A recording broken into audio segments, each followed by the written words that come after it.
The fact that we, as Klal Yisrael, I'm talking the collective we of Klal Yisrael, can in our communities, whether New York, Miami, Los Angeles, anywhere, can somehow think that such a place is appropriate. And the only way we could is because we are making our own judgments about what's appropriate. I think it's okay. I think it's good. When do we think about what is okay and what's not okay? We go back to the Torah. And therefore my challenge is to the Rabbanim of the world, the Rabbanim who have constituents in their shuls, where their parents think that it's okay, with their parents thinking that boys and girls, teenagers, dancing with each other in different types of situations and beyond. I don't want to tell you the answer. I called a therapist yesterday in New York who deals with teenagers. I'm not going to, in a public forum, tell you his answer to me when I said, what is the situation in the teenage Jewish world of what goes on amongst teenagers during their 4 years in high school? What really is the true story? I'm not talking about, I say, you guys are amazing, beyond amazing. But generally, what's going on out there? Rabbi, you don't want to know. Rabbi, you don't want to know.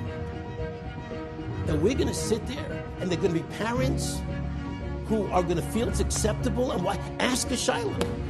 How many shaylas do we get asked? Well, my kid's going there. Is that restaurant? Is that hefsha good? Is that thing good? Is that okay? Can I trust this rabbi?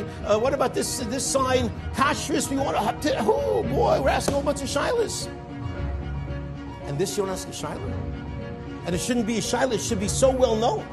This is why I bemoan the fact that the ignorance of our generation of these matters, thinking it's okay, thinking that Shlomo Nagia is somehow a flavor of the month club, that it's something that is not fundamentally ingrained in the mind of every single member of Klal Yisrael. It's just like eating a cheeseburger. And it is, as I state in Shulchan Aruch, don't trust me, ask your paisik, ask your rabbi that you ask all your other shilas to, ask these shilas too.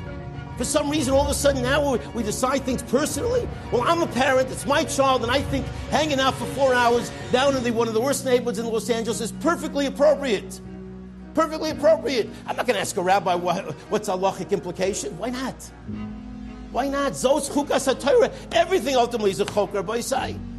We have to buy into everything as being the truth of HaKadosh Baruch Hu. Whether we understand it or not, whether it offends our sensibilities or not, is not the issue when it comes to Torah. If the Torah offends our sensibilities have to be adjusted, not the Torah.